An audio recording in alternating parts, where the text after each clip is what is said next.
Neste episódio eu recebo um convidado que respira educação. Quando eu digo respira educação, tem 3 motivos. O primeiro deles é que ele vem de uma família que todos estudaram muito.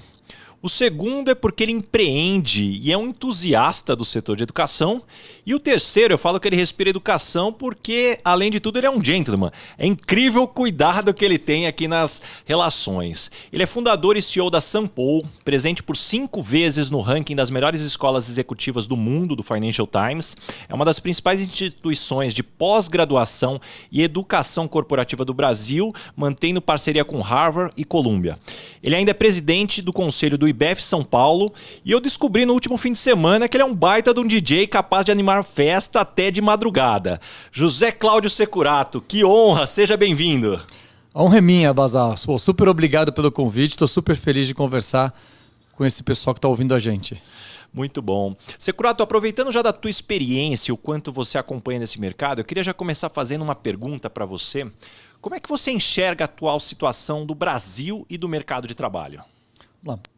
A gente escutando, lendo, né, tanta coisa na TV, nos principais meios de comunicação, a gente fica às vezes um pouco preocupado demais, porque as notícias de curto prazo, elas são assustadoras, elas, né, normalmente carregam o lado negativo, ninguém fala boas notícias com tanta ênfase quanto fala de más notícias. Então, tirando isso um pouco de lado, né, numa visão um pouco mais de cima, uma visão um pouco mais institucional, respirando um pouco, eu vejo o Brasil passando por um momento difícil, como todas as economias do mundo, que atravessaram uma pandemia. Né? A gente não viveu um momento de guerra, mas uma pandemia é uma coisa muito próxima de uma guerra em termos de destruição econômica. Né? E o Brasil, como todo mundo, está sofrendo. Né?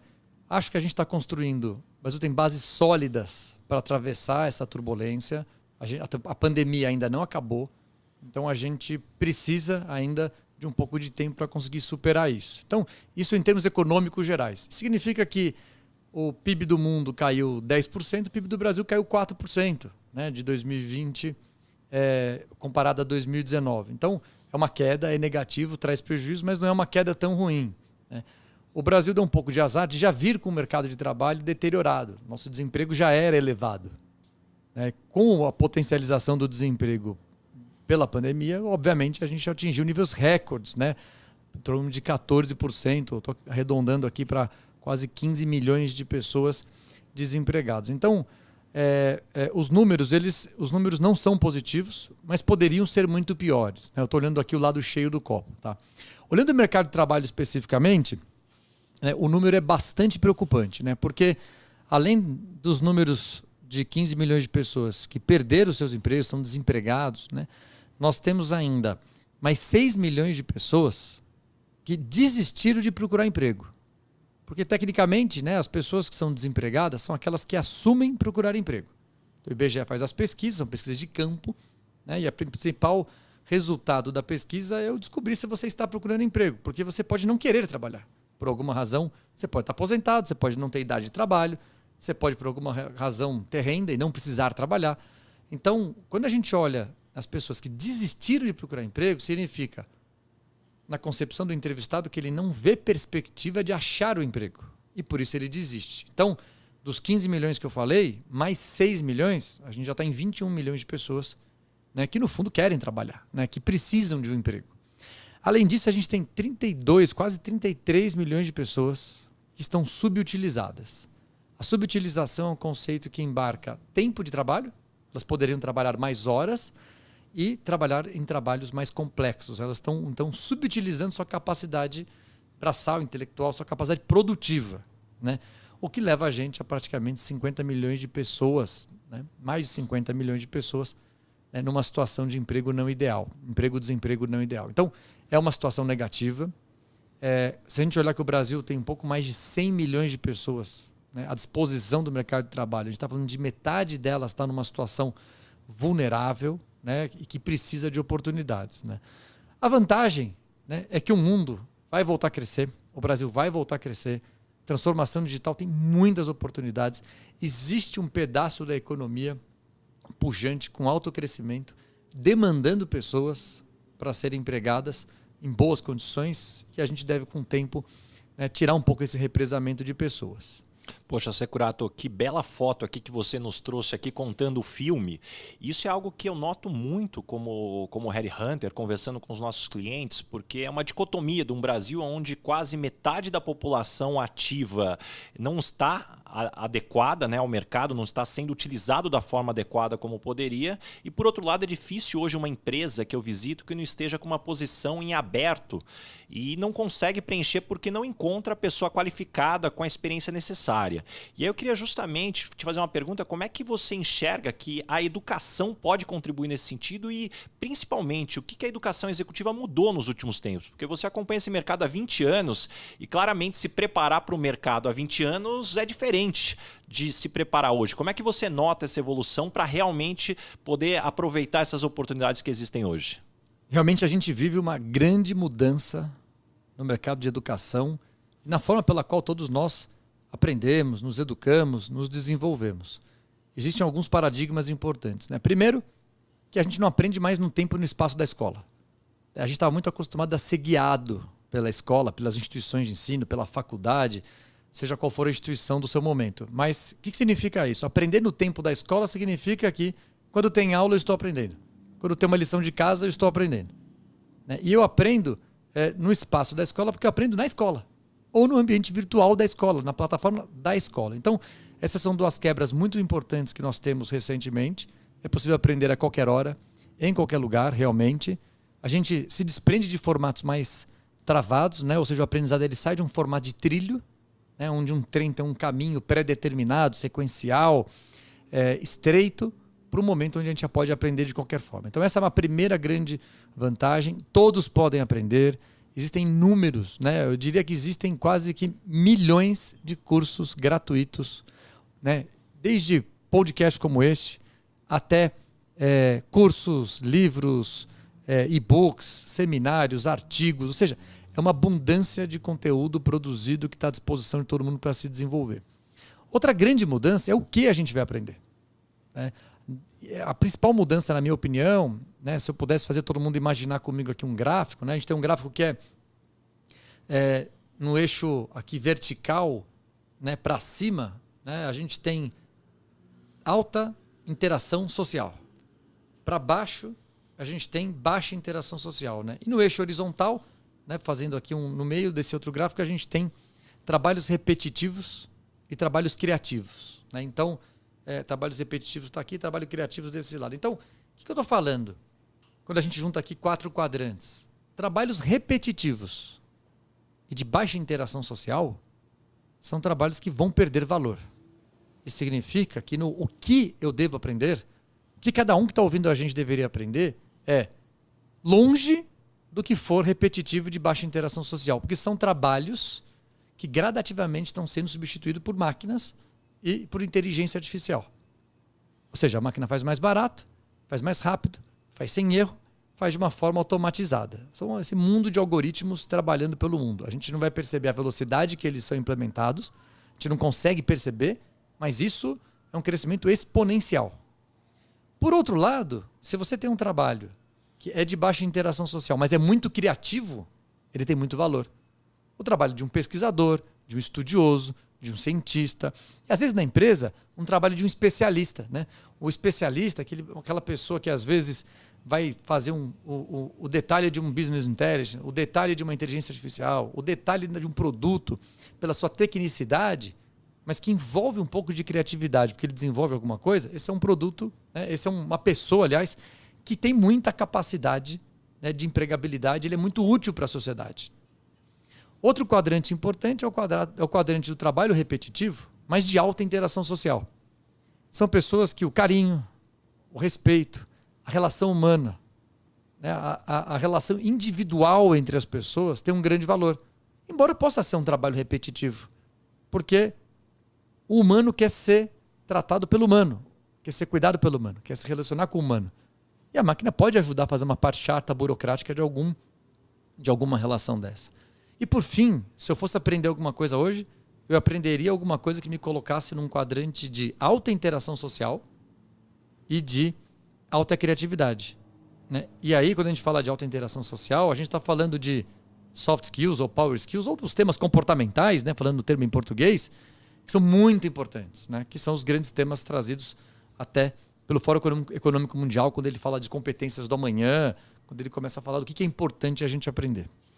Poxa, quem está aqui nos escutando aqui já ficou muito claro aqui o quanto que você respira esse mundo. E aí com isso, Securato, eu estou muito feliz aqui de comentar com as pessoas que estão nos escutando da iniciativa que a gente está tendo com a Michael Page, com a Sampo, e justamente para tentar fazer a nossa parte, como a gente pode contribuir para a sociedade, para efetivamente levar uma oportunidade para as pessoas que efetivamente estão numa situação vulnerável ou eventualmente enxergam que podem ir além do que estão sendo aproveitadas hoje no mercado. Eu gostaria de pedir para você comentar um pouquinho mais aí dessa iniciativa, porque até começando assim, como que ela surgiu, né? Porque foi muito bacana a forma como ela começou a ser construída. É verdade. Obrigado por fazer essa pergunta. A gente está super animado por essa parceria. Eu acho que tanto a Michael Page quanto a Sampo tem um olhar social importante, tem um olhar de conseguir ajudar as pessoas a evoluírem em suas carreiras e a gente não poderia juntar competências tão complementares, né? A gente conversou, eu e você, né? E a gente foi almoçar ainda num momento em que os encontros presenciais estavam mais tímidos, né? Mas a gente conseguiu, num almoço, sair com um desenho, né, de como é que a gente poderia juntar as forças para ajudar as pessoas a se recolocarem, a progredirem na carreira, num momento em que o mundo parece não estar tão positivo, né? Só fazendo um parênteses. A gente vem de um momento de lockdown, a gente vem de um momento de muita pressão pessoal, pressão profissional, ou seja, um clima negativo, né? Os números de emprego e desemprego que eu acabei de mostrar, né? E muita gente tem consciência, as pessoas têm total consciência que elas podem se desenvolver e que elas querem melhorar. Isso é unânime, as pessoas têm essa noção. E falta muito assim, que caminho que eu faço? E aí eu acho que é onde a gente conseguiu chegar num negócio legal, né? Como é que a gente criava, o briefing que a gente fez junto, né? Eu lembro bem assim, como é que a gente cria em conjunto uma plataforma onde a gente pode trazer profissionais para uma jornada onde a gente consegue identificar capacidades, onde a gente consegue identificar oportunidades de melhoria, onde a gente consegue conhecer minimamente cada um desse grupo de pessoas, para a gente, ao longo dessa jornada, entregar conhecimento de verdade, para elas poderem melhorar, para elas poderem se conhecer e entender suas potencialidades, né? A gente fala de lugar de potência. Qual é a potência de cada uma das pessoas que participará dessa jornada, né? Que participa dessa jornada. E, no final dessa jornada, como é que as pessoas conseguem desaguar em treinamentos gratuitos e em vagas ofertadas pela Michael Page. Então, a ideia central é uma ideia da gente fazer o bem, né? É uma ideia da gente trazer as pessoas para um ambiente, para uma plataforma digital que a gente consiga fazer com escala, doando tempo, né, de diversas pessoas que vão participar disso. Todo mundo está participando disso, está participando pro bono, numa grande jornada de educação, de engajamento, né, e de luz. Né? Mostrar que é possível, mostrar que tem oportunidade, né, que dá para aprender, que dá para superar e que tem muitas oportunidades em aberto para cada um, né, de nós conquistarmos. Então, assim, a gente está super, super empolgado. Acho que é uma junção super importante e convido todos a participarem, né, a conhecer um pouco mais dessa parceria, que é uma semente que a gente espera que cresça muito. Poxa, eu fico muito feliz. Acho que a gente unindo forças tão complementares, como você disse, para poder entregar esse impacto efetivamente para a sociedade, mas principalmente entregar de uma forma gratuita, né? A gente levar realmente pro bono para que as pessoas efetivamente possam fazer essas trilhas de conhecimento, que possam também se conhecerem com essas trilhas antes de pensar no que eu posso me desenvolver ou evoluir, mas como eu me conheço para fazer um bom diagnóstico, né, da onde eu posso melhorar. Eu costumo sempre brincar que as pessoas gostam de mudar. As pessoas não gostam de serem mudadas, né? Então acho que a gente começa aqui pelo porquê, explicando toda a dinâmica e a partir daí mostrando os caminhos que cada um pode trilhar. Excelente. Eu acho que esse é o grande... É muito legal trabalhar com alguma coisa que tem um propósito genuíno e essa jornada gratuita em que as pessoas podem participar, indicar para os seus amigos, participar em grupos, interagirem entre si, aprenderem, né, coletivamente. com certeza vai gerar muitos resultados. Muito legal. E todo mundo que está nos escutando aqui, talvez muitas pessoas vão nos escutar depois de um tempo. Esse é um programa que está sendo lançado no dia 10 de novembro. Então, se você já está escutando depois dessa data, você já pode entrar lá, que já está tudo pronto, já está tudo lançado aí. Se você está escutando alguns dias antes, já se inscreve para participar ao vivo e aí conseguir também fazer suas perguntas, efetivamente também trazer os pontos que você considera relevante para que a gente possa te ajudar, mas principalmente já deixar o convite aqui para que todo mundo, vou deixar o link aqui na biografia do episódio também, para que as pessoas possam acompanhar aí tudo que a gente vai lançar, mais uma vez, de forma gratuita, para que as pessoas possam se desenvolver e encontrar o seu lugar de potência no mercado. E Securato, deixa eu puxar já mais uma pergunta. Quais são os principais pontos que você diria que são essenciais hoje para um líder ter sucesso? Porque liderança também, efetivamente, quando a gente olha o que era o mundo lá atrás e o que é hoje, também vem mudando drasticamente. Verdade. A gente sai de um mundo muito mais linear, muito mais sequencial, para um mundo muito mais múltiplo, muito mais criativo, muito mais colaborativo. E aí a liderança não poderia ser a mesma, né? Hoje eu enxergo 3 grandes grupos de competências como fundamentais, né? Primeiro, o aprender a aprender é o número 1, na minha opinião. Nós estamos enfrentando um mundo não possível de ser previsto. E se o líder quiser ter algum tipo de protagonismo nesse mundo, ele vai ter que aprender coisas novas a todo momento. Então, aprender a aprender passa a ser a competência número 1 do líder e, aliás, de qualquer profissional. O aprendizado ativo, né? O aprendizado em que eu piloto o que eu vou aprender. E aí, cabe uma dica, a gente se cobra muito com relação ao aprendizado, o tempo passa e nem sempre a gente fez tudo o que a gente gostaria. Então, colocar o aprendizado na agenda, se dedicar periodicamente, gera um baita de um resultado, né? E é muito importante colocar o tempo de aprendizado na agenda, mas não o resultado do aprendizado na agenda. Porque eu quero aprender tudo sobre inteligência artificial nas próximas 2 horas, vai ser um pouco frustrante. Mas vou me dedicar 2 horas para aprender sobre determinado tema, vai ser muito gratificante. Ao seu tempo, na sua velocidade e sua forma. Complementando o aprender a aprender, eu destacaria 2 grandes grupos. Um não é novo, que são, né, todas as competências comportamentais, é que elas ganham uma sofisticação por essa falta de capacidade da gente trabalhar com frames, da gente trabalhar com modelos prontos. Antes a gente tinha modelos prontos para tudo, para fazer orçamento, para fazer valuation, para fazer estratégia, para fazer liderança. E agora a gente não pode mais usar os frames. Os frames engessam a gente. Ao contrário, a gente vai para uma cultura muito mais ágil, em que a gente recalcula a rota a qualquer momento. Então não é fácil a gente conseguir, de fato, usar a nossa capacidade relacional, nossa capacidade, todo o nosso soft skill para conseguir embarcar todo mundo numa jornada que não é certa, numa jornada que precisa ser pivotada. Às vezes isso é frustrante, porque a gente muda rumos ao longo do caminho, mas conseguir embarcar todo mundo é uma grande necessidade. E terceiro grande grupo são as tecnologias, né?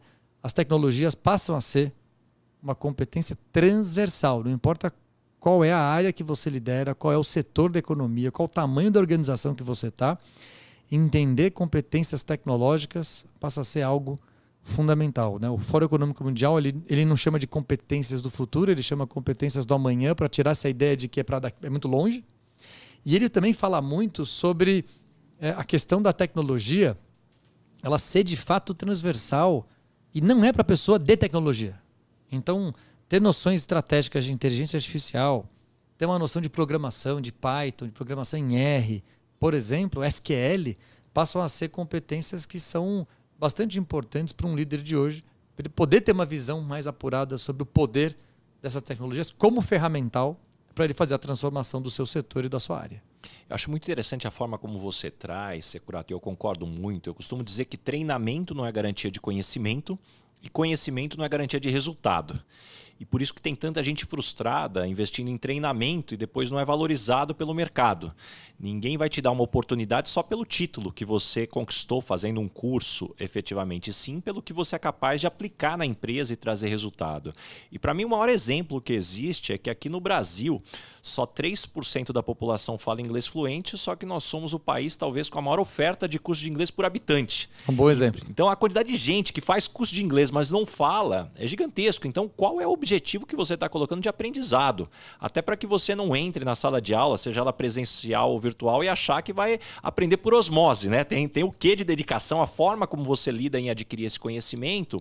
E o ponto que você traz, que eu gosto muito desse lado dinâmico, a analogia que eu gosto de fazer é que se antigamente, né, o nosso GPS, aquele antigo Garmin, que eram rotas fixas, né, hoje, cada vez mais, a gente está no Waze. A gente vai ouvir um recalculando a todo momento, vai dar um frio na barriga, será que eu estou indo para o caminho certo ou não? Mas como a gente escutou do Pedro Bueno, né, no evento que nós estávamos juntos, o maior KPI de sucesso é o KPI frio na barriga. Se você não tiver com frio na barriga, talvez você esteja tendo uma morte lenta. Então, acho que essa é uma oportunidade que a gente tem definitivamente para conseguir, né, criar esse impacto e fazer a diferença.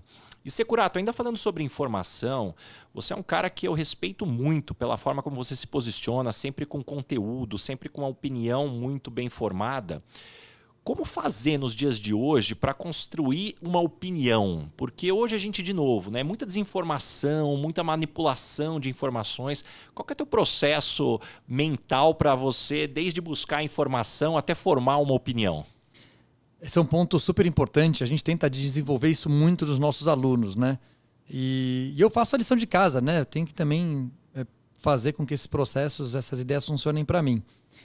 Tem um conceito que é básico para quem é de educação, mas pode ser muito útil para quem está fora, que é o contexto de competência, né? Vocês usam muito isso também na Michael Page.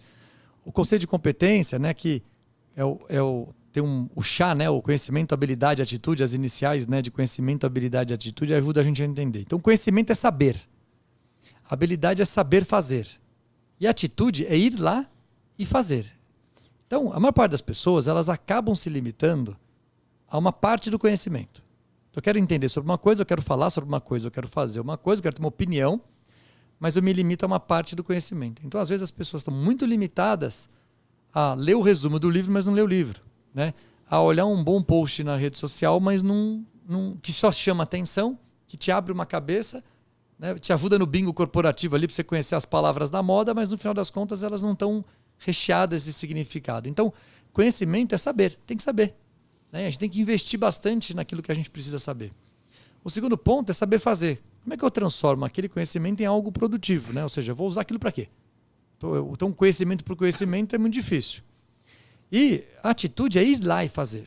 Então, claro que nem todo conhecimento a gente consegue colocar em prática. A gente aprende um monte de coisa, para em algum momento nosso cérebro juntar as peças e colocar aquilo ali em prática.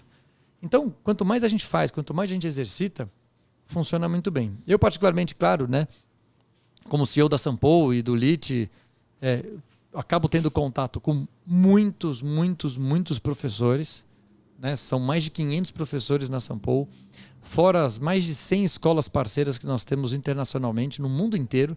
Hoje, se você quiser fazer um programa numa business school no Marrocos, a gente tem parceiros, por exemplo, é no mundo inteiro mesmo, e eu não perco a oportunidade de entrar numa aula, de ouvir uma palestra, de ouvir um podcast, né? E quando eu ouço, eu faço um exercício super simples, né? E de leitura de livros igual.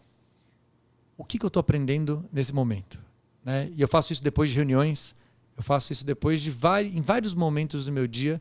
É uma coisa muito simples, né? É um caderno de aprendizado, onde eu coloco reunião com o Baza, o que eu aprendi aqui, né? E esse momento que a gente tangibiliza esse aprendizado, ele é muito útil, né? A gente transforma uma informação que poderia passar pelo nosso processo de memória curta, que é uma memória que gira muita coisa, entra e sai muita coisa, para memória longa. O aprendizado ele é feito por chunks, né? Chunks são grupos, né? São grandes grupos. Imagina um monte de feijãozinho que eu consigo agrupar até formar um processo de conhecimento. Se eu deixar tudo na minha memória curta, ver um monte de coisa que me chama atenção, mas que eu não paro para processar essa informação, eu uso muito a memória RAM, né, do computador, mas não levo para o HD. Né? Então a gente precisa de uma forma exercitar um pouquinho, parar um pouquinho, né? Antes de entrar na próxima reunião, anota num caderno o que eu aprendi nessa reunião, o que eu aprendi ao ler este capítulo de livro.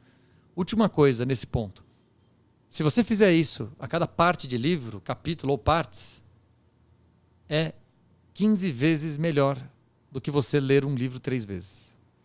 Olha, é muito efetivo.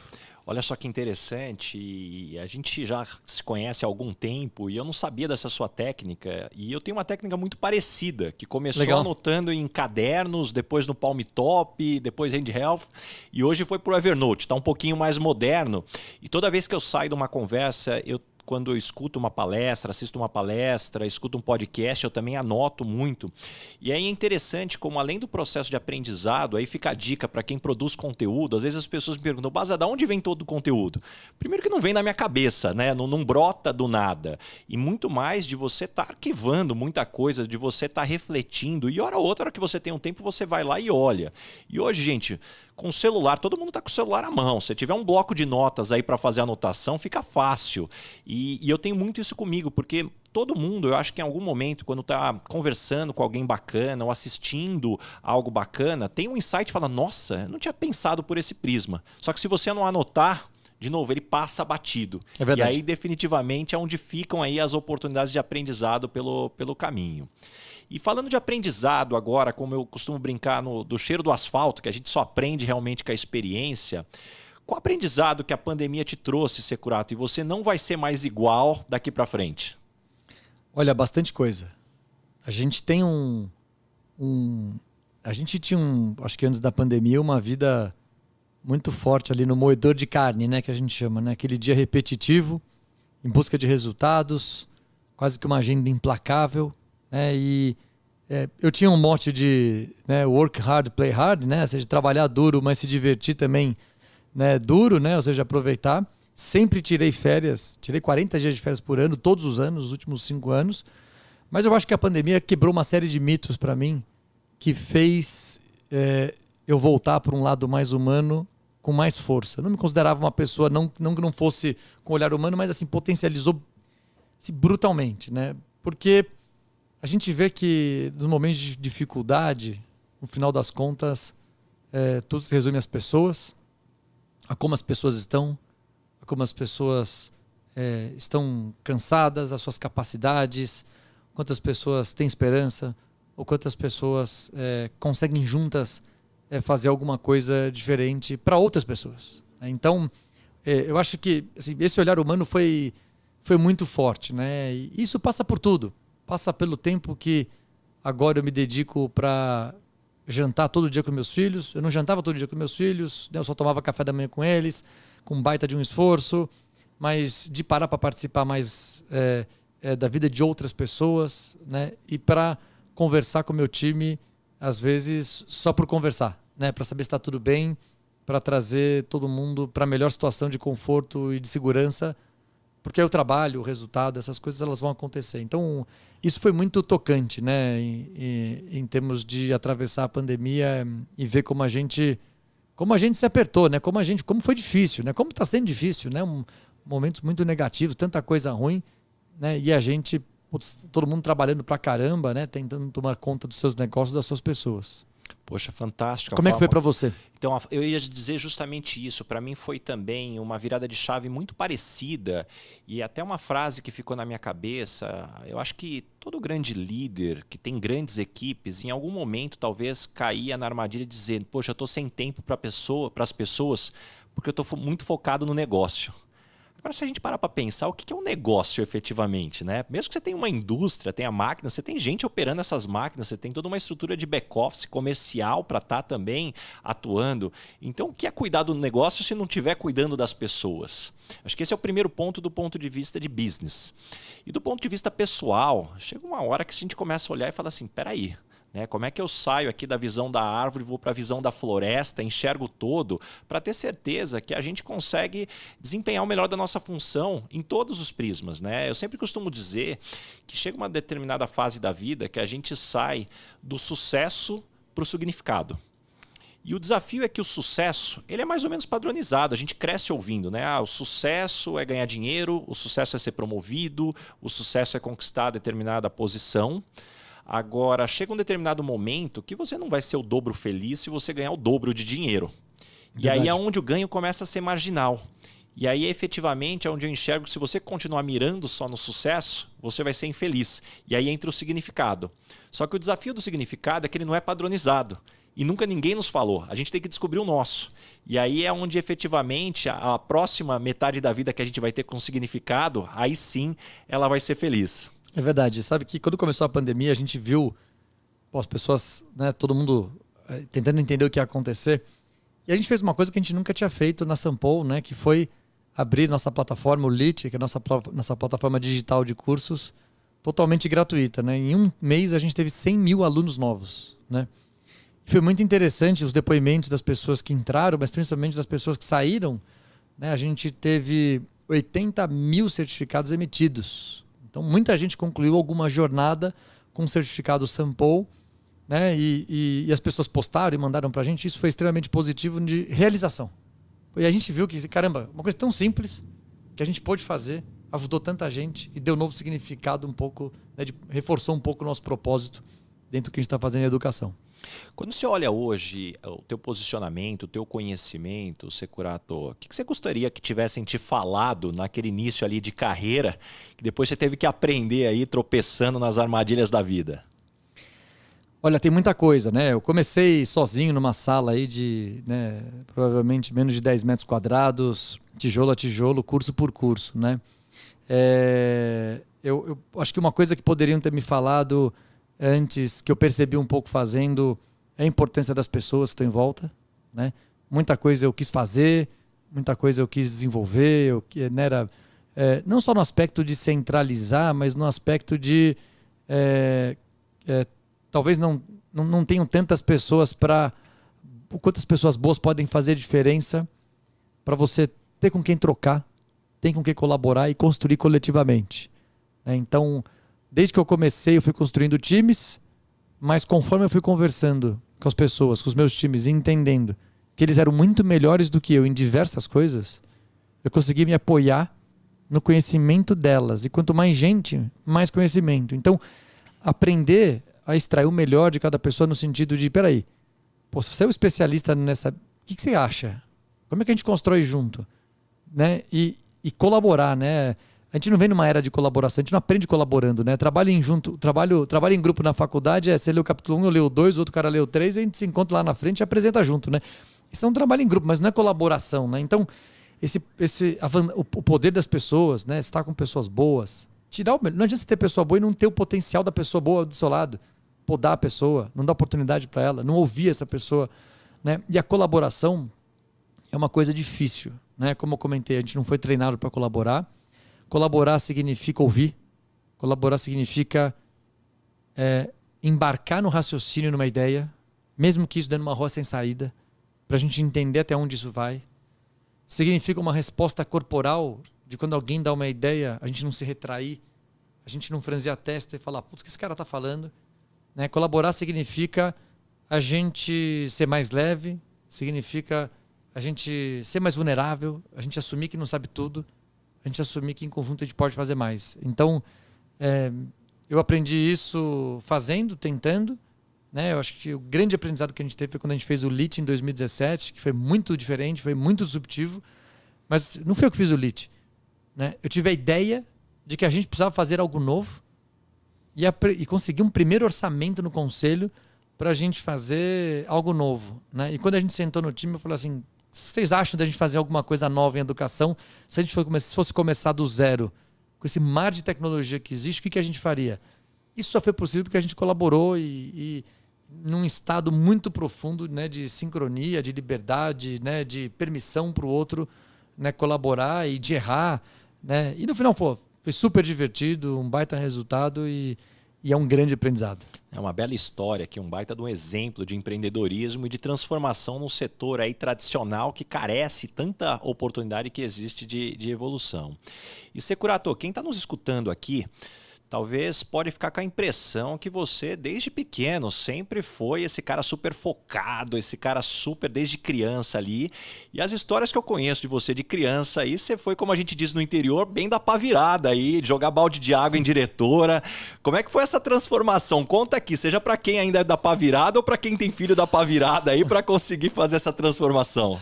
Não, é verdade, né? Olhando, é muito engraçado, né? Eu fiz um post em que eu estava, né, tocando tocando como DJ, etc, né? E aí uma ex-aluna mandou uma mensagem e falou assim, nossa, eu jurava que você ouvia música clássica, né? É muito engraçado, né? Porque além do currículo, que é uma coisa estática, né? 2 faculdades, MBA, mestrado, doutorado, né? CEO de uma escola, tal, cria uma imagem, né? Mas realmente eu nunca fui um bom aluno, né? Ao contrário, eu sempre fui um péssimo aluno, né? Eu peguei recuperação na 5ª série, na 6ª, na 7ª, na 8ª. Eu não peguei, no primeiro colegial também. Eu não peguei recuperação no 2º colegial porque eu repeti. Então, foi assim, eu tive uma performance escolar realmente muito baixa, né? E vindo de pai e mãe com doutorado, né? E assim, pô, meus pais são super bem formados. Minha mãe, mestrado e doutorado em ciência da religião, né? O meu pai é engenheiro, matemático, mestre e doutor em matemática, doutor em administração, professor livre-docente, professor titular da USP, da USP. Não faltava referência em casa. Não faltava referência em casa. E o meu irmão mais velho, eu tenho meu irmão mais velho e minha irmã mais nova, né? Mas o parâmetro era mais o meu irmão, porque como ele era mais velho, ele ia na frente, né? E a minha irmã é 4 anos mais nova, então ela, em tese, seria a próxima na cobrança ali, né? Mas o meu irmão era, 1 ano adiantado na escola, aprendeu a ler sozinho. Entrou na Poli e na GV, né, logo depois da escola, né, em uma posição super, super boa, né, e assim, né, na semana que o meu irmão foi aprovado no vestibular de administração da GV, né, entre os 10 primeiros colocados, foi o ano que eu fui expulso da escola, né, e convidado a me retirar, né, depois de ter atacado um balde de água com sabão na diretora, né, numa experiência que, puta de um acaso, né, foi super, obviamente sem querer, numa briga, né, uma brincadeira de jogar água um no outro. Mas quem já tinha um histórico negativo... Era natural, né? Não tinha... O pessoal fala, você foi expulso da escola? Eu falo, não, eu me expulsei da escola. Né? A responsabilidade é toda minha, né? Eu não estudei, eu não fiz o que eu tinha que fazer. Minha performance era horrível, né? Eu precisava tirar 25 na última prova, né? Ou seja, era impossível, né? Eu ser aprovado, né? E aí meu pai... Foi muito interessante, né? O meu pai ficou 30 dias sem falar comigo. Até o dia que ele conversou comigo, ele pegou um pedaço de papel, falou o seguinte, me fala todas as pessoas que você conhece. Lista e volta aqui. Aí eu listei. Pessoas da família, amigos dele, pessoas que eu conhecia. Todo mundo que eu lembrei, eu listei. Aí ele passou um traço no meio e falou assim, eu quero ser esta pessoa, eu não quero ser esta pessoa. Quem são pessoas que você admira, que você acha assim, poxa, legal essa pessoa, quero ser mais ou menos que nem ela. Aí eu circulei essas pessoas. Ele falou assim, tem alguma coisa em comum entre o que você quer ser e o que você está fazendo? Né?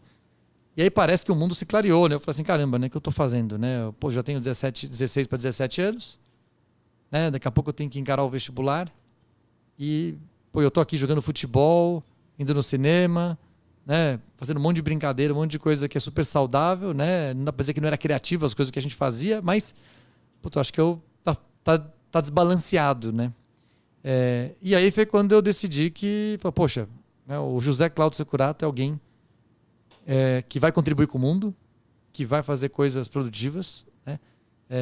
E que não vai ser lembrado, né, como um garoto engraçado da escola, né, que fazia os esportes, que estava nas festas, mas um cara que quando passar o tempo o pessoal falou, poxa, que legal, estudei com ele, ele é um cara que faz uma coisa bacana. E aí eu não sabia exatamente o que fazer, mas eu sabia que eu tinha que fazer minha parte, principalmente na próxima fase da minha vida, que seria a graduação, né? E aí eu me dediquei brutalmente para fazer isso, para conseguir fazer, né? E aí mudei de vida, né? Fui fazer faculdade de manhã, trabalhava à tarde, fazia faculdade à noite, né? E esses 3 turnos me acompanham quase que até hoje, né?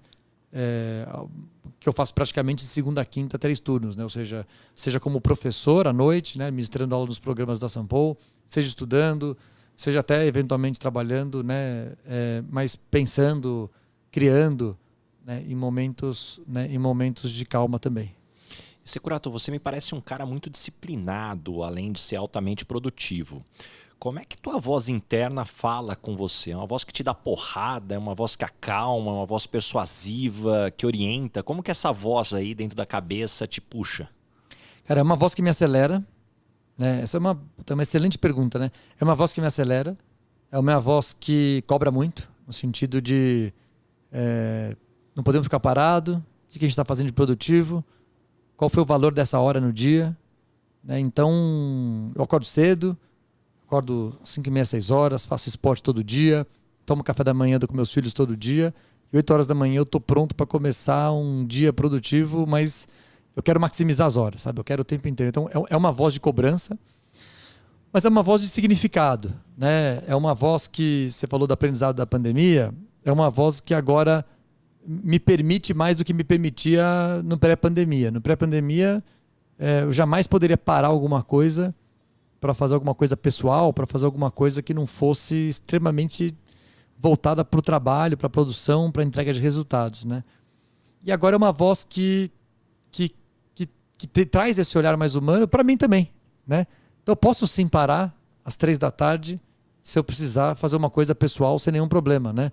Ontem, por exemplo, eu fui visitar um jardim de um paisagista, né, de um projeto que eu estou fazendo pessoal, porque passei o final de semana trabalhando, trabalhei, né, praticamente todo final de semana, era um evento, mas sob certo aspecto é trabalho, me privei de ficar com a minha família, né, durante outro final de semana já tinha sido também, tinha dado aula sábado o dia inteiro, né? Poxa, a semana acaba, né? Eu precisava de alguma forma fazer isso. Então, hoje é uma voz que cobra muito, mas uma voz que permite muito.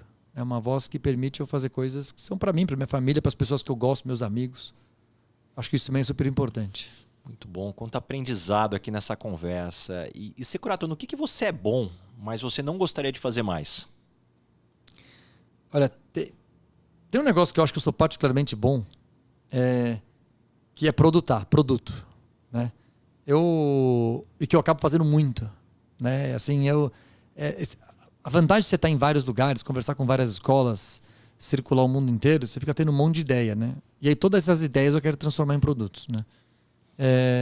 Mas esse é um negócio que eu não quero fazer mais, cara. Esse é um negócio que não posso ter tantas ideias assim boas. Eu já acho que eu já não tenho mais nenhuma ideia boa, embora eu queira ter as ideias, né? As ideias acontecem, eu quero fazer coisas e esse é o tipo de coisa que é um bom exemplo de coisas que eu tô cada vez menos fazendo, tô dando muita autonomia pro time, né? Ou seja, o que eu não quero fazer mais são coisas que meu time pode fazer e cada vez mais tô dando a gente tem muita autonomia na São Paulo, né? O time da São Paulo, a liderança da São Paulo tem uma autonomia assim violenta. E o que é bom e ruim, né? Obviamente, traz muita responsabilidade para todo mundo. E produtos particularmente é um negócio que eu gostaria de sair e gostaria de cuidar cada vez mais do impacto da escola, né? Que acho que talvez a maior parte do meu trabalho hoje é o impacto da escola, né? A escola tá bem estruturada, o time é campeão, e direcionar o impacto é o que eu mais gosto de fazer, né? Então, ontem à tarde, por exemplo, a gente estava fazendo isso num grupo de executivas mulheres, né? Como é que está o impacto da escola para executivas mulheres? Então, isso é o que eu mais gosto de fazer, por exemplo. Isso eu acho sensacional, sabe assim? Eu achei a reunião sensacional. Eu estava me contendo para deixar o pessoal só ouvindo, sabe? Quase que eu queria apertar um botão invisível ali para ver tudo aquilo, ouvir tudo aquilo, viver tudo aquilo.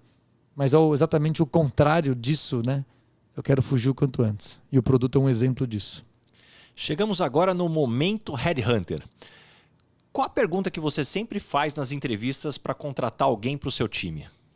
Olha, atualmente essa é fácil de responder, né? O que você aprende? Como é que você aprende? Né? Eu não pergunto se você... Eu nunca faço a pergunta viesada no sentido se você tem aprendizagem ativa, se você gosta de aprender, se essa é a principal competência, mas é isso que eu quero conseguir descobrir, né? Então, uma parte significativa da conversa é tentar fazer perguntas que levam a pessoa a me mostrar como, porquê, de que forma ela aprende, né? Se ela tem um método, mesmo que intuitivo, se ela tem processo, se ela tem periodicidade, né? Se ela busca aprender de formas mais criativas, né? Aprender com outras pessoas, né? Porque quem aprende com outras pessoas ensina outras pessoas, né? Isso é muito importante, né? Quem consegue, ao se deparar com um problema, decifrar o problema, fazer o diagnóstico e falar assim, se eu aprender isso aqui, acho que eu consigo avançar aqui mais. E saber que ela não precisa fazer isso sozinha, poxa, sensacional. Então aprender junto, ensinar junto, isso sem sombra de dúvida é o que eu mais quero saber. E todos os líderes, sem exceção, eu bato um papo, converso, eu gosto de saber se a gente está trazendo pessoas que têm esse potencial. E que perfil de pessoa que não dá certo normalmente trabalhando diretamente contigo? Olha, na Sampo a gente tem nossos 10 mandamentos, né, que chama Ser Sampo, né? Ser porque a gente quer a essência das pessoas, a gente não quer representação, né? A gente quer sair do teatro corporativo, então por isso chama Ser Sampo. E eu acho que o primeiro deles, né, o primeiro é pessoas boas pessoas, né? Quem trabalha lá dentro, quem já passou pela Sampo sabe quanto isso é verdadeiro. Pessoas boas, né, e boas pessoas é a ideia de que a gente quer pessoas competentes, pessoas que sabem fazer, pessoas que trazem experiências, pessoas que sabem aprender para conseguir fazer cada vez mais. E o outro lado é assim, a gente quer gente do bem. Então essa é uma decisão já de lá atrás de não permitir pessoas, né, entre aspas aqui do mal, pessoas que por alguma razão são negativas para o ambiente, pessoas que carregam de alguma forma, né, às vezes comportamentos destrutivos para o grupo. Normalmente até essas pessoas performam bem e criam aquela dicotomia entre a performance e o comportamento que muitas empresas não demitem, né? E quem está dentro da Sampo conhece casos emblemáticos de pessoas de altíssima performance que foram demitidas porque não eram boas pessoas. E quando as pessoas não gostam de você, normalmente qual é o motivo? Olha, às vezes eu acho que tem muitas pessoas que não gostam de mim porque a minha figura numa primeira visão não é tão empática, né? E é muito engraçado, eu até estava conversando isso lá no Fórum CEO Brasil, né? Com um grande amigo, né? O Murilo Gun, nosso grande amigo, né? E ele perguntou para mim, e por que você acha isso? Ele foi me instigando, né? E me fez pensar isso nesse final de semana. Eu comecei a trabalhar cedo, né? E fundar uma escola de negócio é um negócio engraçado, porque eu tinha 23 anos, né? E o que você faz? Eu tenho uma escola de negócio. O pessoal começava a rir, né? Então, naquele tempo, se tornar uma pessoa mais sisuda, uma pessoa mais, né, de terno, de gravata, né, de gel no cabelo, uma pessoa mais quadrada, né, uma pessoa que acabou sendo um personagem que eu criei, com o tempo, né, acabou criando um ar de arrogância, né? E em tese é uma coisa que eu não quero ser, né? Então quem não sei te conhece sabe que você está longe disso, inclusive. Eu espero que sim, mas é um negócio interessante, que às vezes as pessoas olham e falam, pô, o cara é muito arrogante. Então, não é a intenção, não é o que eu gostaria, né? A ideia é justamente o contrário disso, né? Mas é uma casca, né, que se cria, né? Eu tenho 43, então faz 20 anos isso. Significa que, olha, por 15 eu vivi um pouco essa casca e fui me liberando ao pouco, né? Me libertando aos poucos disso. E no fundo é uma insegurança, né? É uma insegurança de, né, você tá às vezes com entre aspas, num pedestal, você tem uma situação, né, de igualdade ou de superioridade, etc. É uma forma de você conseguir ser ouvido, ser respeitado pelo mercado, né, num setor que é muito tradicional como a educação, né? O que você tem mais orgulho? O que você tem mais orgulho do que está escrito no seu currículo? Olha, eu acho que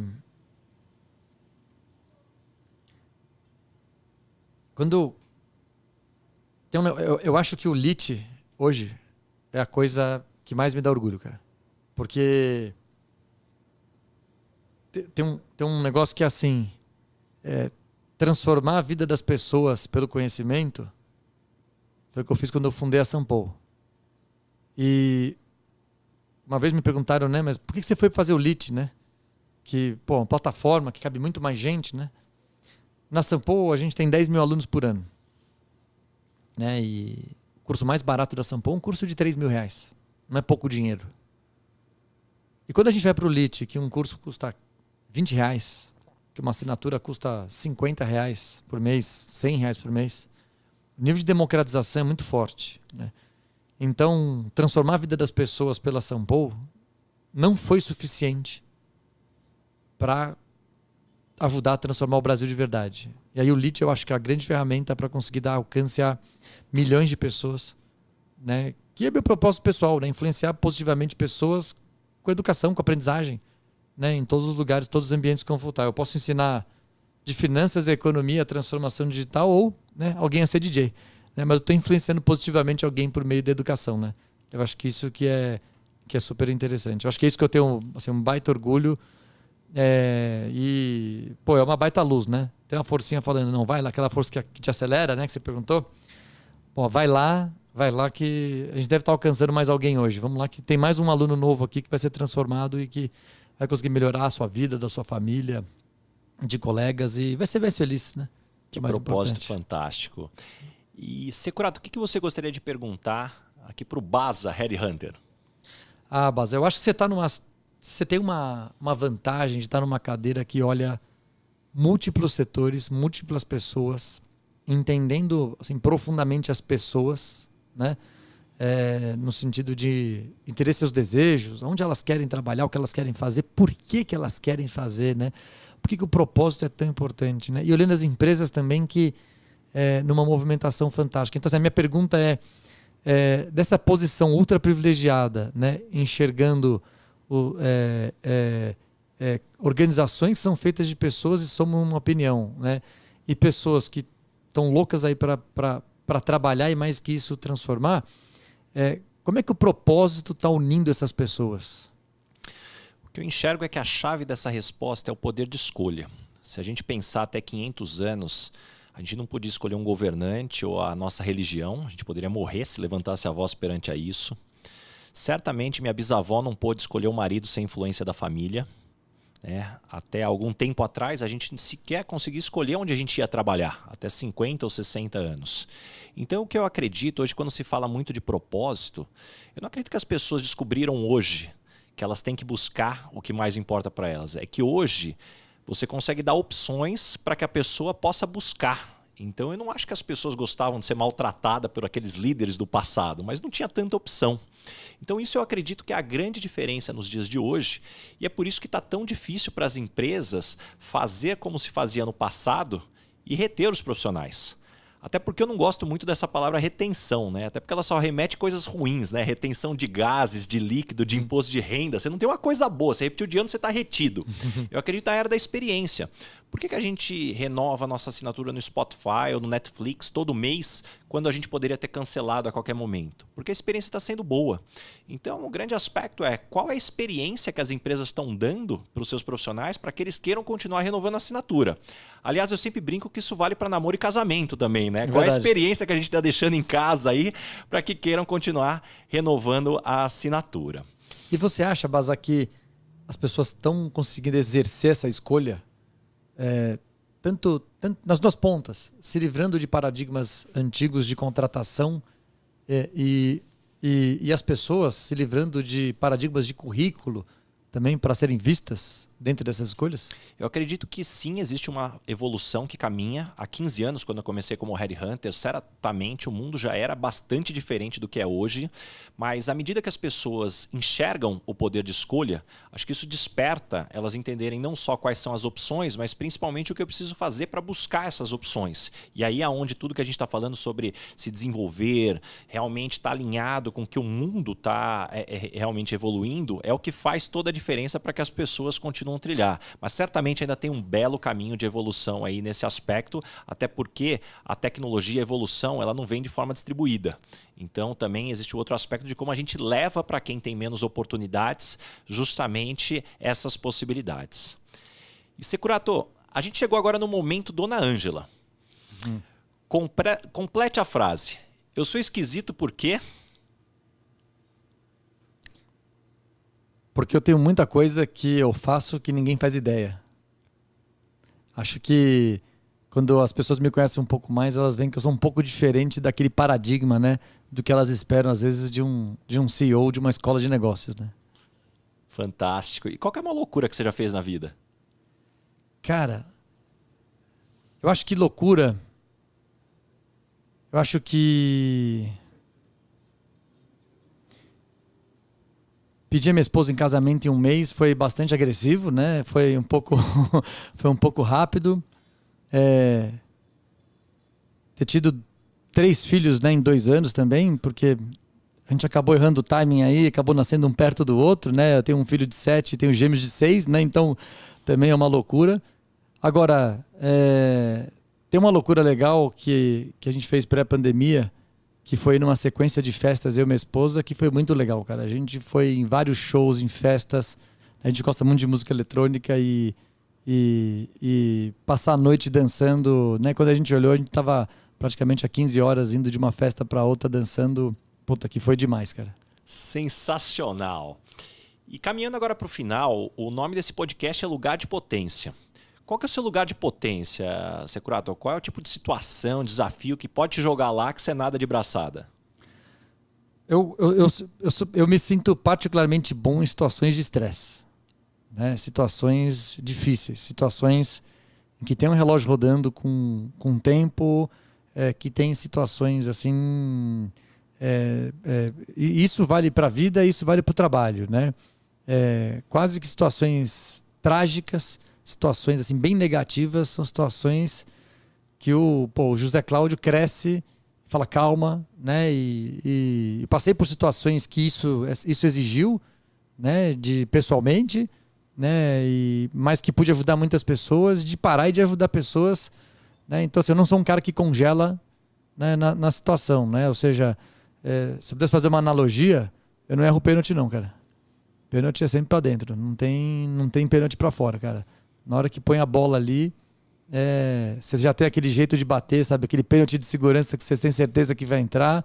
Calma, tranquilidade e particularmente situações... O técnico não precisa chamar para bater o pênalti, não. Você levanta a mão e fala, pode deixar que eu entro. Pode deixar que eu entro, cara. Pode deixar que eu entro, tá? Então, assim, essas situações de muito estresse são situações que eu gosto de acalmar as pessoas, eu consigo trabalhar com tranquilidade, né? Consigo, de alguma forma, organizar a situação e extrair o melhor do grupo, né? Para a gente conseguir superar, né, aquela situação daquele momento. Deixa algumas fontes de conhecimento que você usa para se manter atualizado. Como é que você mantém aí o radar antenado para tudo isso que acontece no mundo? Olha, o que eu mais faço hoje, né, além da leitura, né, mas para adiantar um pouco a questão da leitura, é podcasts, né, nas principais plataformas, Deezer, Spotify, mas principalmente Spotify e YouTube, né? Então, quando alguém chega e fala tal coisa, fala de tal pessoa, né, eu não simplesmente compro o livro da pessoa. Eu pego aquele autor, entro no YouTube, vejo todas as palestras que já tem gratuitas, já fico ouvindo, já acelero a velocidade, já vou ouvindo e já vou decupando. Ou seja, eu escrevo. Não simplesmente ouço a palestra e vou fazer alguma outra coisa. Posso até estar fazendo alguma atividade, ouvindo, mas em algum momento eu paro e reouço aquilo, vou naquele meu caderninho e anoto as principais coisas, né? Até para quem não estava vendo o que a gente está falando, eu já anotei aqui, né? Toda a sua teoria da escolha já está anotada no meu caderninho de aprendizado aqui, que eu achei muito legal a teoria que as pessoas podem escolher, então já está anotado como aprendizado. Depois eu vou refletir um pouco sobre isso, provavelmente hoje à noite. Mas essa ideia da gente ter um insight de alguém que pode ajudar a gente na curadoria. É muito difícil saber o que aprender. Quando alguém fala, olha, lê esse livro, olha essa coisa, pôs um holofote naquilo, eu capturo aquele nome, pesquiso, né? E posso até ler o livro dele no final. Aliás, vou ler o livro, vai tudo certo. Só que a pilha de livros vai ficar gigante. Como é que eu acelero isso? Eu acelero assistindo, ouvindo e entendendo. Às vezes, legal, quero aprender mais, quero ler o livro, né? Quero ler o livro de verdade, né? Ou quero ver aquela outra palestra, né? E teve temas que eu conheci profundamente fazendo isso, que uma palestra te puxa para outra e os algoritmos ajudam muito, né? Você assiste uma palestra, vem outras 10 e você continua ouvindo, né? Isso ajuda muito, né? E depois tem alguns momentos que eu discuto com algumas pessoas. Eu coloco as ideias à prova. Então, assim, de vez em quando, a gente pode vamos marcar cada um mês, a gente faz um fim de dia, ficar 4 horas. Vou selecionar 2 temas. E fico testando as teorias, entendeu? Pô, eu vi esse negócio e tal. Porque explicar para alguém é uma forma que a gente aprende muito, né? E testar como é que o que a gente está falando funciona no meio é muito importante também. Então não pode ficar só para dentro, né? Senão a gente não organiza direito. Muito bom. Curiosidade, você escuta podcast em que velocidade? E no YouTube também se acelera? Como é que é? Eu acelero um pouquinho, mas não acelero muito não. Eu gosto de ouvir. E se eu estou assistindo, anotando, eu assisto na velocidade normal, principalmente para dar tempo de anotar. Cada pessoa aprende de um jeito, né? Eu sou daquelas... Tem gente que fecha o olho, ouve o podcast inteiro e sucesso, né? Eu não. Eu sou a pessoa que precisa anotar e gosto de ter um sistema de escrita com grifo, sabe? Você escreve as coisas mais importantes. No final, quais são as 3 coisas que eu vou guardar aqui? Dá aquela grifadinha, mentalmente você releu de novo, ajuda bastante a guardar o conhecimento. Pô, fantástico a forma como você está dizendo. Eu também faço igual. Quando eu estou anotando, eu gosto de escutar exatamente na mesma velocidade. Só que quando eu estou correndo, eu acelero. Isso, quando você está fazendo alguma outra coisa, dá uma aceleradinha. Exatamente, eu acelero. Só que aí eu tenho uma técnica. Quando eu estou correndo e estou escutando acelerado, cada vez que eu tenho um insight, eu guardo um número, 1. Aí eu tenho o segundo insight, eu guardo 2. Aí eu tenho o terceiro insight, 3. Porque quando eu termino de correr, eu preciso lembrar de todos os insights. E hora ou outra você esquece, né? Mas eu sei que eu tenho que lembrar de 9. Então eu vou passando rápido o podcast para tentar brincar os 9 para não parar a corrida e anotar, mas não deixar de anotar como a gente falou. Boa técnica. Securato, me indica 3 pessoas bacanas que eu devia convidar aqui para esse podcast para ter um papo tão legal como esse que a gente está tendo. Poxa, legal. Acho que uma pessoa é o Adriano Mussa, né, que é o reitor da escola, né, o reitor da São Paulo. Ele tem uma carreira sensacional porque ele é um cara que veio de finanças, um talento top, que foi identificado, trabalhava no mercado financeiro, carreira crescente, né? E que fez um shift de carreira, largou a carreira do mercado financeiro num banco americano, um banco internacional, para ir para educação, para fazer o mestrado, doutorado. Assim, esse é um negócio que eu admiro nele. A segunda coisa é que ele tem uma capacidade de aprendizado única, né? Provavelmente você lista todas essas listas de livros, ele leu todos de verdade, né? E ele é super metódico, então ele faz ele tabula os livros no Excel. É diferente de fazer resumo escrito. Ele só usa Excel para fazer tudo, então é super interessante. Eu acho que é um cara que vale o convite e que é um cara que aprendeu muito, se reinventou quando ele fez o pós-doutorado dele em inteligência artificial, né? Ele é o responsável pela inteligência artificial toda da Sampo e do LIT, né? Então acho que esse é um cara assim, campeão, tem que ser convidado, né? A segunda pessoa que eu convidaria, que tem um olhar aí de pluralidade, tem um olhar sobre o feminino, é a Christiane Aché. A Christiane Aché foi uma das mulheres mais admiradas do Brasil, já pela Forbes 2 vezes, uma executiva. Ela tem 60 anos e ela tem um olhar de diversidade não só em mulheres, mas geracional, de raça, de pensamento, né? Ela vive a pluralidade, né? E eu acho que isso é algo que está sendo muito discutido e ela pode mostrar como é que isso pode ser feito, né? Então acho que é uma pessoa que vale muito mesmo a visita, né? E eu convidaria uma pessoa que... São 3 pessoas completamente diferentes, tá? A Christiane Aché, ela é diretora do ABPW, que é o nosso programa para conselheiras mulheres. É um programa só para mulher, né? E ela está em diversas outras ações além disso. E a terceira pessoa que eu convidaria é um cara que se chama Alexandre Fialho. Ele é um físico e um filósofo, né, formações totalmente distintas. E, na minha opinião, um dos caras que mais consegue explicar a dualidade do mundo. Aquele mundo de antes com o mundo de hoje, né, trazendo isso para o aspecto de liderança. Então, aquele mundo estático, racional, né, versus esse mundo todo dinâmico, colaborativo, diverso, são, né, quando você conversa com ele vai em termos filosóficos, né, a gente está falando do mundo moderno e do mundo pós-moderno, né? O que é o mundo moderno e pós-moderno, né? Como é que isso impacta, né, no dia a dia da nossa liderança, e como é que a gente pode, né, ter uma liderança muito mais subjetiva, né? Uma liderança em termos filosóficos, né? Estética da liderança, né? Aquela liderança inconsciente, subjetiva, uma liderança que sai daquela lógica racional para a gente de fato ter empatia com as pessoas. Que lista, hein? Olha só, são caras legais. Poxa, quanto tema bacana para discutir com essa turma. E agora, caminhando para o fim, Securato, uma pergunta que eu não deixo de fazer, que eu adoro fazer para todos os convidados. O que é felicidade para você? Boa pergunta. Felicidade é a gente... Assim, eu gosto de felicidade no sentido de me sentir completo, né?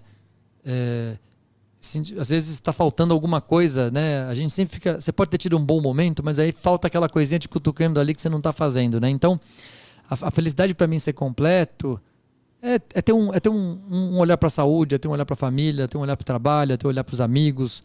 É um pouco de fazer as coisas que a gente gosta, né? E é normal fazer coisas que a gente gosta mesmo, faz parte também, não tem problema, mas eu gosto muito da felicidade pelo ponto de me sentir completo. E para sentir completo, a gente tem que reconhecer quando as coisas dão certo, né? E tem coisas que têm métricas mais fáceis, né? Você fechar um negócio, poxa, que sucesso, você chega em casa feliz, né? Você ministrar uma boa aula e ter uma avaliação boa dos alunos, poxa, legal, os alunos gostaram da minha aula, eu me senti feliz. Mas eu não recebo resenha da família, né? Dos meus pais, dos meus tios, dos meus irmãos, não tem, né? NPS da família. Não tem, né?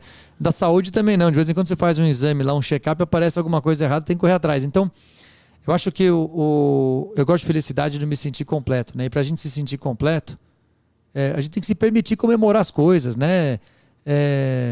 Um filho fazer uma coisa legal, tem que comemorar, né? Minha esposa tem uma conquista e ela tem muitas. Comemorar a conquista dos outros é muito legal também, né? Eu gosto pra caramba, né? Ouvir meus pais, né? Que Eu tenho momentos muito importantes com eles, né? Eu tive o prazer de conviver muito com meus 4 avós, né? Meu último avô faleceu recentemente, mas pô, já tinha 95 anos, vida absolutamente plena. Então, felicidade é ser completo. E ser completo é quando a gente consegue entender o que é importante para a gente, entender que a gente alcançou. Um monte de coisa a gente alcança, né? Faz um exercício, né, de ganhar muito dinheiro, de ganhar muito sucesso, de ser promovido, de conseguir muitas coisas que às vezes deriva da carreira profissional, e fala, o que você mudaria? No final, se você não tivesse um monte de coisa que você já tem, você seria incompleto do mesmo jeito, né? Então, tá bom, né? Tem bastante coisa boa aqui pra gente se sentir completo, né? Mas mensurar, né? Assim, mensurar no sentido de... você não vai esperar seu filho crescer, ter 18 anos para falar, poxa, filho, você entrou na melhor faculdade, né? Isso não é uma vitória, isso é mais uma vitória. Tivemos várias vitórias ao longo do dia, né? Talvez a vitória daquele dia tenha sido fazer um bom desenho, pintar, aprender uma coisa nova, né? O seu filho superar uma coisa que é legal para ele, né? Então, comemorar as coisas dos outros é uma coisa que me faz bem, assim, eu gosto muito. Que aula, que aula, que aula. Obrigado aqui por trazer tantos insights aqui, não só para quem está nos escutando, mas para mim aqui, muitas coisas que eu já saio aqui, sem dúvida nenhuma, aqui com vários insights aqui. E como você, eu também tenho a minha anotação de temas aqui para refletir a respeito. Securato, como é que as pessoas te encontram? Quais projetos vêm pela frente? Deixa teu recado aqui para quem quer continuar te acompanhando. Não, Bazar, primeiro, super obrigado pelas perguntas, pelas reflexões, foram excelentes. As pessoas podem me acessar com o maior prazer no LinkedIn, né, José Cláudio Securato, ou pelo Insta, né, JC Securato. Respondo super ativo, tô lá, por favor, me mandem mensagens, me sigam e mandem perguntas, peçam dicas, super aberto, né? Eu dedico um tempo para responder pessoalmente isso. Demoro, mas respondo às vezes, né? Quando tem enxurrada a gente demora um pouco, mas respondo mesmo, né? Então acho que é uma forma. Tem muito projeto pela frente, né? Tem bastante projeto pela frente, né? A gente tem desde uma bateria nova de cursos, que é a programação de cursos São Paulo 2022, né? Muitos cursos de ESG, por exemplo, né? Uma agenda super forte que a gente vem, muitos cursos de inovação, novos programas de pós-graduação voltados para inovação, para tecnologia, para profissionais de negócios, tem muita coisa nova nesse sentido, né? Mas, ao mesmo tempo, a Sampo se tornou muito mais do que a própria Sampo Escola, né? A Sampo agora é uma marca que abarca várias marcas, né? Então, além da Sampo Escola de Negócios, da Sampo Editora, o LIT, né, que é o nosso canal por assinatura, nossa plataforma por assinatura para educação executiva.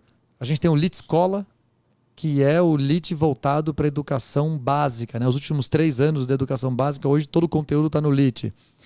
O LIT virou já um dos maiores benefícios, né, de educação do Brasil, com o LIT Pass, né, um processo que todo mundo que trabalha em benefício pode adquirir para os seus colaboradores.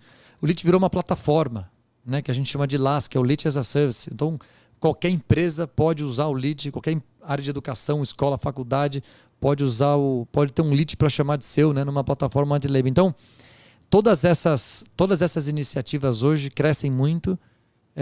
E o nosso grande objetivo é continuar levando para novos produtos. Então, vem LITs novos por aí, né? Do LIT Business e do LIT Escola. Daqui a pouco vai ter mais um LIT que a gente já está desenhando para um novo setor, né? E que eu acho que a gente vai também dar uma chacoalhada, né, nesse novo setor que a gente entra. Mas tem bastante coisa, tem bastante projeto. E tem um livro novo, né, que eu vou lançar. Né? O meu último livro foi o On Learning, né? Como é que você deixa o aprendizado on. E eu vou lançar uma versão nova só para pessoa física, né? Seria um livro para discutir educação, pensar educação, um livro mais reflexivo sobre educação, um livro de história da educação. É um livro de 400 páginas. E agora eu estou no meio para o fim do livro, né? On Learning, né? Como é que você pode endereçar o seu aprendizado ao longo da vida com dicas absolutamente práticas de tudo que eu aprendi sobre como aprender, né? Com todos os nossos alunos da Sampo e do LIT. Fantástico, Securato. Que honra ter você aqui. De novo, muito obrigado mesmo. Quantas lições, quantos insights que você deixa aqui para todo mundo que está nos escutando. Casa sempre aberta para você. Muito obrigado mesmo. Obrigado, Bazar. Um prazer incrível estar aqui com você. Parabéns por esse trabalho. Eu tenho certeza que você está ajudando muitas pessoas a aprenderem e encontrarem o seu lugar de potência. Parabéns mesmo. Muito obrigado.